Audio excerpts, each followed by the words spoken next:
بالحلقة الماضية حكينا 4 قصص للأسف تحكي عن أشخاص تعرضوا للاغتصاب.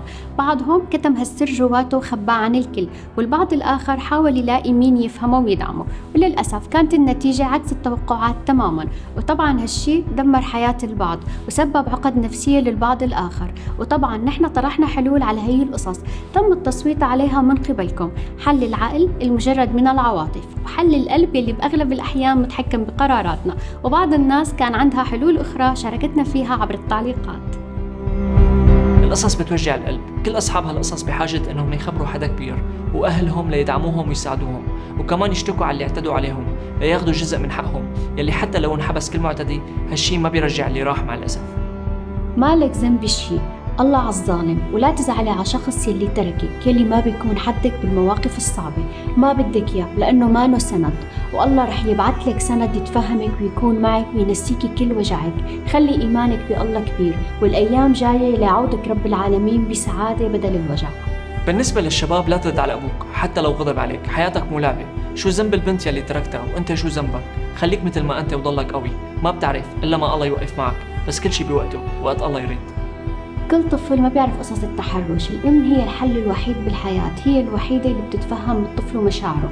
احكي لها لحتى ترتاح، وتحاسب الشخص المفترس اللي عمل فيك هيك، وكون قوي وحارب الحياة اللي عملت فيك هيك.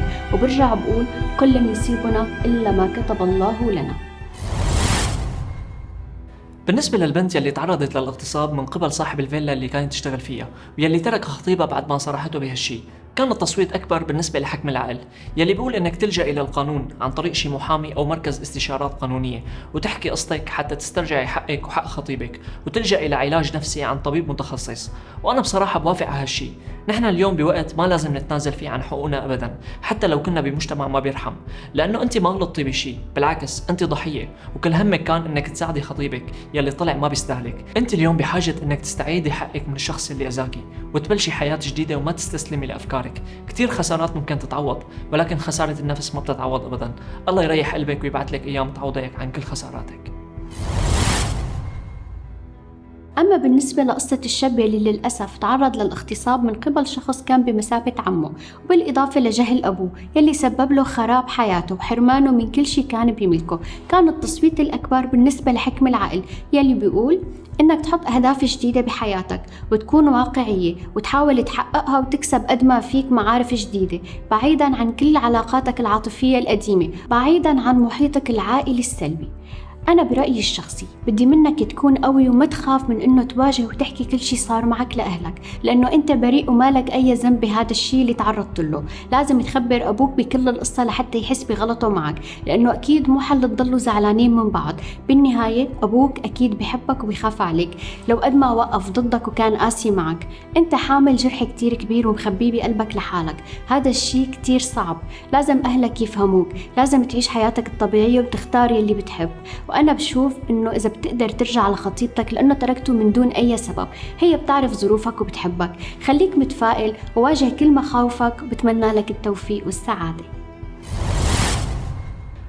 أما بالنسبة للبنت يلي تعرضت للاغتصاب من قبل شوفير باص المدرسة يلي سبب لها عقدة مواصلات طول حياتها، كان التصويت أكبر بالنسبة لحكم العقل يلي بيقول إنك تلجأ إلى الجهات المختصة وتعطيهم صفات الجاني حتى يفتحوا تحقيق بالموضوع، وتستعيني بمعالج نفسي حتى تقدري تتخطي المشكلة. وأنا بصراحة بأيد هذا الشيء. أنت ما لازم تخافي ولا تسكتي، لازم تحكي لحدا مقرب منك عن اللي صار، خصوصا إنه هالشخص كان متواجد عند أبوكي، يعني أكيد بيعرفوا، وممكن هالشيء يساعدكم لأنكم تشتكوا عليه، لأن ممكن ما تكوني فقط أنت الضحية، ممكن بنات كتير يكونوا مثلك. بتمنى انك تتخطي هالشي وتقدري تاخدي حقك من هالشخص، وما تخلي هالشي يوقف حاجز بوشك لانك تكملي حياتك. بالعكس بتمنى هالشي يعطيكي قوة لانك توعي العالم على هيك قصص.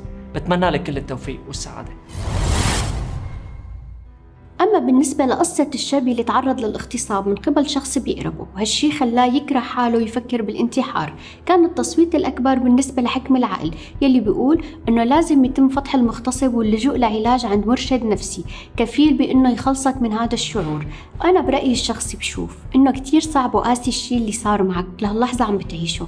أنا بدي أقلك ما في شي ما له علاج، سواء كان نفسي أو جسدي. لازم أنت تخبر أي شخص قريب منك من أهلك لحتى يوقف معك، لأنه الإنسان الإنسان بحاجة لحدا يكون جنبه، كتير صعب تكون لحالك ومخبي بقلبك، لازم تشوف دكتور نفسي أو ممكن عن طريق منظمات حقوقية تقدر تساعدك، لأنه كتير رح ترتاح والدكتور رح يوجهك لحتى تخلص من العزلة والضغط النفسي. بالنهاية أنت لازم تعيش حياتك الطبيعية، هذا حقك، وأنت بعدك صغير قادر تتغلب على كل هاي المصاعب وتغير كل نمط حياتك كله. بدك شوية وقت، ما تخاف من شيء أنت مالك ذنب فيه، خلي إيمانك بالله كتير كبير، ولازم توثق بحالك إنك رح تطلع من هاي الحالة. بتمنى منك إنه تضل على تواصل معنا بكل خطوة، رح نحاول نساعدك ونكون معك على طول لحتى تجتاز هاي المرحلة إن شاء الله. بتمنى لك راحة البال والسعادة. يمكن أغلبنا سمع أو عاش قصص حب للأسف ما كملت، بعضها انتهى بسبب سوء التفاهم، والبعض الآخر انتهى بسبب عادات وتقاليد مجتمع وأهل. ولكن في قسم كبير من هالعلاقات للأسف ما عم تكمل بسبب ظروف صعبة عم يعيشها الطرفين، من حرب وهجرة ومرض وبعد جغرافي عم يزيد صعوبة الأمر أكثر عليهم. هذا الشيء اللي رح نحكي عنه بحلقة اليوم، كونوا معنا.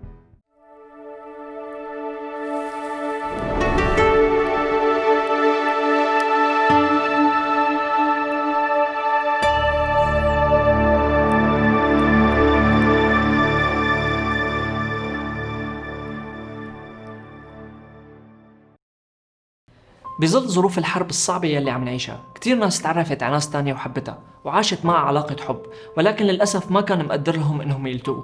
خلونا نسمع قصة هالشاب. أنا حابب أحكي لكم عن قصتي باختصار. أنا من لما خلقت مالي سند وحناين غير ربي ومن ثم أبي الله يرحمه. أمي الله يسامحها ويهديها كانت كتير قاسية علي بسبب إنها تزوجت على صغر وبسبب إنها انظلمت من جهة أبي وعيلتي، بس مع هيك أمي كانت بدل ما تقربني إلها كانت تبعدني بالضرب والبهادل، وكل فترة كانت تحرد، يعني كانت تاخد على خاطرها وتروح لبيت أهلها، وأنا ضل ببيت جدي لدرجة إني رضعان من مرت عمي ومن عماتي. ولما كبرت شوي كان أبي ياخدني معه وين ما يروح، تعلقت فيه أكثر من أي شيء بهالدنيا. كان ببعض الأوقات يضربني بس يكون على حق، وكان يصالحني فورا. وبال2012 انقتل أبي، أقسم بالله ظلم، ولو مو ظلم كان انتسى من زمان، بس كل يوم تترحم عليه الناس لأن الله بيعرف شو عامل أبي مع الناس. لما توفى أبي كان عمري 18 سنة، وبعد وفاته اختلفت الحياة علي 180 درجة بكل شيء قبل وبعد وفاته. كنت دائما من أنا وصغير دور وأحلم على البنت يلي رح تكون نصي الثاني ونكون عيلة وما كرر أخطاء أهلي. وكنت كل ما التقي ببنت قول هي يلي بحلم فيها، تخزلني ويكون يلي ببالها غير يلي ببالي أو ما نتفق. وبسنة 2017 التقيت ببنت بالفعل كانت نصي الثاني، كانت مثل مرايتي، كانت لما تتوجع أو تضحك حس بوجعها، وكان الانسجام الروحي يلي بيني وبينها كتير كبير. كنت شوف فيها الشام، قد ما حاولوا يدمروها ويخربوها تضل حلوة وقوية وسند لكل محتاج. شفت بعيونها حنية أبي علي، عطف أمي وحبها لإلي للي ما كنت شوفه إلا بأوقات المرض. كانت سندي، أخت رجال قوية وما بتهز ريح، وكريمة مع المحتاج وصبورة. كانت كتير حنونة علي، لما نتزاعل ونتصالح بنفس اليوم. يلي ما حكيت لك يا بقصتي من قبل إني هالمرة أنا يلي عكس حال السوريين، يعني أنا اللي موجود بالبلد بالشام والبنت بالأردن. نرجع للقصة. بعد ما تعرفت عليها بحوالي 2 وشوي، ومن كتر الضغط والمسؤوليات يلي عليها بالغربة، البنت فجأة تغيرت علي وكأني ما بعرفها. اجت وقالت لي إنه أنا خلص تعبت، أول حد رح يتقدم لي ومعه مصاري وحسيت إنه محترم رح وافق عليه. وطبعا مع كل كلمة كانت عم تحكيها ما كانت عم تحس شو عم يصير فيني، وأنا عم أقول وين البنت يلي كانت مستحيل تغير أفكارها ومعتقداتها، وين؟ إذا كان في أمل إنها ترجع على الشام هلأ صار شبه مستحيل، وأنا مستحيل سافر على الأردن لأن برقبتي أهلي ومحل أبي وعندي عسكرية وديون مركبة علي وعلى أبي الله يرحمه. طبعا أنا مالي ضدها، هذا حقها الطبيعي، بس هي إجت ضدي لما قررت تتخلى عني، حتى ولو هي مضغوطة بشغلها وبجو الغربة ومسؤولية أهلها يلي برقبتها كان لازم تتحملني تصبر علي، والله أكرم منه ما في. شبه انتهت قصتنا. هلأ بنحكي كل فترة أسبوعين شهر بنطمن على بعض، بس بدون الحب يلي كان، بدون الحنان. بالعكس حتى لما بدي أطمن عليها صارت ترد برسمية وقساوة، وكأنها عم تقلي إنه أنت اللي وصلتنا لهون.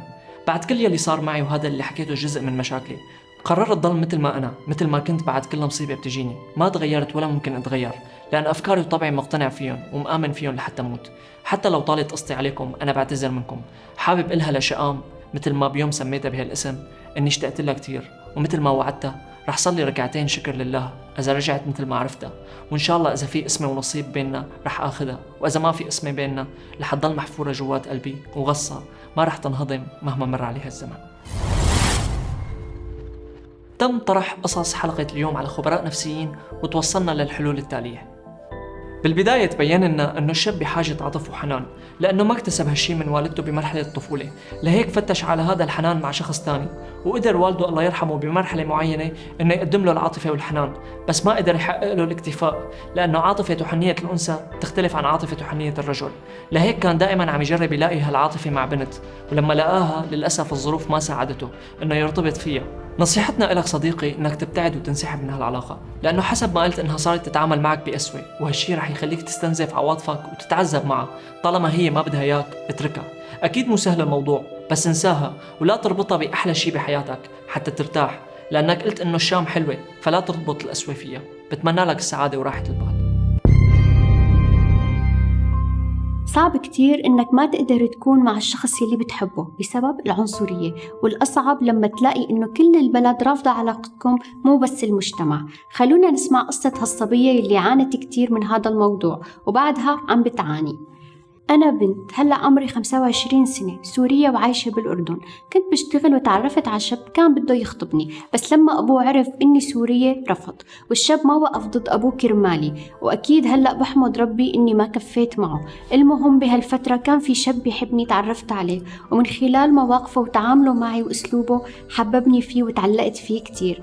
كان كل شيء إلي بهالدنيا، بس للأسف وقت قررنا نرتبط هالمرة مو الأهل اللي كانوا رافضين، للأسف كان البلد كله رافض، لأنه هو عسكري وممنوع يتزوج من غير جنسيته، وقدم 3 مرات طلب الزواج وكانوا يرفضوا، حتى إنهم كتبوا تعهد إنه ما يحكي معي، لكن ضل يحكي معي. توفى والده واضطر بعد سنة يتزوج بحكم إنه أمه مريضة، وفعلا تزوج بنت عمه، وهلأ صار عندهم بنت. بس لحد الآن أنا وياه مع بعض وما تركنا ولا يوم. إلنا 6 سنين، هو إله سنة وكم شهر متزوج، وأنا أخذ قرار إني ما أتزوج من غيره، لأني ما بتخيل حالي إني أحب حدا تاني مثله أو أكون مع حدا غيره. بعد خطبته عرفت أمه وإخواته بعلاقتنا، وهن واقفين معي بإني ما أتركه، إنه هو بيحبني إلي وحياته معي. وأنا كل ما إجي أخذ قرار إني أتركه بضعف وما بحسن أتخلى عنه، وهو نفس الشي. وإخواته بيحكوا لي خليكي معه رح يرجع لك.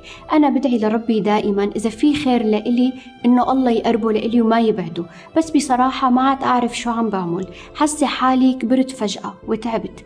بتمنى تعطوني رأيكم. أول شي خليني أقولك إنه علاقتك بهذا الشخص غير صحيحة تماما. ليش؟ لأنه أساسا زواجكم قانونيا شبه مستحيل بحكم إنه عسكري وما فينه يتزوج من غير جنسيته. هو تزوج وأسس عيلة وصار عنده بنت، يعني هو شاف حياته وما فكر فيكي أبدا لما اتخذ هذا القرار. بالعكس انت اللي بعدك ناطرة ومالك عرفانة شو ناطرة. لهيك ننصحك إنك تنهي هالعلاقة، لأنه استمرار تواجدك بحياته عم يأذيكي ويأذي زوجته وبنته كمان. لهيك ما بتعرفي، يمكن رب العالمين كاتب لك شخص وحياة أفضل من هيك بكتير. بتمنى تراجعي حالك منيح وتشوفي حياتك، لأنك ضحيتي بما فيه الكفاية. كلنا بنعرف إنه الحب من دون اهتمام بيموت، مثل الورد بدون مي بيدبل. قصة صبية عم تعاني من إهمال زوجها وبعده عنها. خلونا نسمع قصتها. أنا عمري 24 سنة، متجوزة وجوزي عسكري. جوزي بمكان وأنا بمكان، ساكنة مع أهله، وصار لي متجوزة 3 سنين. أول 2 عشنا مع بعض، وبعدها بسبب وضعه قررنا إنه أسكن أنا وبنتي عند أهله. بيت أهله كان كتير صغير، عطوني غرفة صغيرة يا دوب حط فيها الصوفاية وكومودينا لأغراضي، وأغراضي كانت فوق بعض. وبعد ما استقريت عند بيت حماي صار في بعد وجفا من جوزي. هذا الشيء كتير ضايقني، وكتير حكينا بهالموضوع، بس ولا كأنه حكينا. أنا يلي بدق له وبراسله، إذا ما بعمل هيك ما بيحاكيني، وأنا بحبه كتير، حتى إنه تجوزنا عن حب. أنا تعبت كتير وصرنا كتير نتخانق بسبب هالموضوع، بس مشان يهتم فيني. كنت خايفة من أي حدا يهتم فيني غيره حتى ما أتعلق فيه، وصح هذا اللي صار. تعرفت على شخص وصرت أتعلق فيه، وهو مو متجوز وأكبر مني بكتير، بس بيحبني، وبنفس الوقت بحب كون أنا وجوزي مبسوطين. كل ما أحاول بعد عنه برجع بحبه أكثر من أول، وخايفة كتير إنه جوزي يعرف وأخسر ثقته فيني، وبنفس الوقت أنا كتير بحاجة للاهتمام والحب. مشان الله انصحوني شو فيني ساوي. هلا أول شي كنا بحاجة اهتمام سواء رجل أو مرة، وأنت عم تتحملي ظروف كتير صعبة مع زوجك، ولكن جفاه وعدم اهتمامه وبعده عنك جبرك إنك تحكي مع شخص تاني بالسر، وهذا الشي جدا غلط. أول شي بنصحك إنك تقطعي علاقتك مع الشخص فورا، لأنه هالشي يعتبر خيانة، وأنت بغض النظر عن السبب. تاني شي، بما إنه تخانقتي كتير مع زوجك بسبب موضوع الاهتمام، هذا بيعني إنه هو بيعرف حاله مقصر وما عم يحاول يصلح هالشي، وبالتالي أنسب حل لهالموضوع إنك تنفصلي عنه، وهذا حقك الطبيعي وخيارك الوحيد والصح. لأنه لجوئك لاهتمام شخص تاني حيساوي الحق عليكي بدل ما يكون الحق معك. الله يهدي بالك ويكتب لك يلي فيه الخير. صبية حبت شاب ظروفه صعبة بسبب والدته المريضة ووضع البلد يلي فيها وقعت بين نارين. خلونا نسمع قصتها. أنا حبيت شاب لما كنت صغيرة. بعتت هاي القصة لحتى تنصحوني وتنصحوا كل بنت. كان عمري 13 سنة، هو كان عمره 17 سنة لما حبينا بعض وتعلقنا كتير ببعض. بعد شي سنة أهلي عرفوا، كشفوني وكتير عصبوا وكتير انضربت ونزليت مشانه. قلت له تعا اطلبني، هو ما قبل، قال لي إنه ماله مأمن حاله، كيف بدي إجي لعندك وأطلبك وأنا ما عندي أي شي. مع العلم هو أبوه ميت وأمه معها مرض السرطان وعنده أختين بنات وأخ بنفس عمري. هو تارك المدرسة من الصف السابع. أنا تركته شي شهرين من بعد هذا الحكي، إنه خلص هو واحد كذاب وما بده يعني، وكنت شوفه عم بيحط حالات عني. وبعد شهرين رجعت له، هو وعدني بعد سنة يجي لعندي، وبعد هاي السنة صار عسكري وقال لي إنه هلأ ملتحش بالعسكرية وهيك. كمان رجع وعدني وقال لي إنه بعد سنة. مرقت السنة وأنا لهلأ معه. قال لي رح يجي يطلبني بس اصبر عليه، لأنه رح تجيهم ورثة ورح يطلع لهم 40 مليون، مشتري شقة وبسكن مع أمه. وهلأ أمه ماتت وأنا ما عم أقدر أرجع أفتح معه الموضوع ولا سيرة الخطبة. هو من فترة طلب صورتي وأخته إجت لعندي وتعرفت عليها هي وبنت خالته، وبيقولوا لي قديش هو بيحبني ودايما بسيرتي. بعد فترة أنا تعبت من أهلي وحكيهم وهيك قررت أتركه. وقت قلت له هيك صار يبكي بشكل مو طبيعي. أنا هون ضعفت ورجعت له، ولهلأ أنا معه. بدي تنصحوني كفي معه أتحمل لحتى يأمن حاله ولا أتركه وبعد عنه. أنا ما بعرف كيف أتصرف وهي المشكلة. كل البنات يلي من عمري ما عم نعرف نتصرف. هلأ أنا صار عمري 16 سنة وهو 20 سنة. بتمنى تنصحوني. أول شي أنت بعدك صغيرة، يعني عمرك تحت 18 سنة وعم تدرسي، يعني بعدك مراهقة وبكير كتير على فكرة الزواج. هلأ شي طبيعي إنك تحبي وتنغرمي بأي شخص، لكن ما لازم تندفعي بمشاعرك، لأنه مو أي شخص حبيناه ممكن يكون شريك حياتنا. الشاب بغض النظر على إنه ظروفه صعبة هو كمان بعده صغير وما مدرك تماما حجم المسؤولية اللي عم تستناه من تأسيس العيلة والبيت وهالأمور. حتى أنت بعدك صغيرة ما بعرف على شو مستعجلة. مننصحك إنه تركزي بدراستك وبمستقبلك. كم سنة تانيات بتكوني انت كبرتي وهو تحسنت ظروفه، والله يقدم لكم اللي فيه الخير. وهيك بنكون وصلنا لنهاية هالموسم من برنامج حكم القلب. أكيد البرنامج ما انتهى وقصصكم ما انتهت، لهيك حنرجع لكم بموسم جديد إن شاء الله. وما تنسوا تبعتوا لنا قصصكم عبر الرابط الموجود بصندوق الوصف. وأي شخص سبق وتعرض لمثل هيك مشاكل أو غيرها يا ريت يتواصل معنا حتى نساعده وندعمه. ويا ريت تعطونا رأيكم واقتراحاتكم ودعمكم لحلقة اليوم.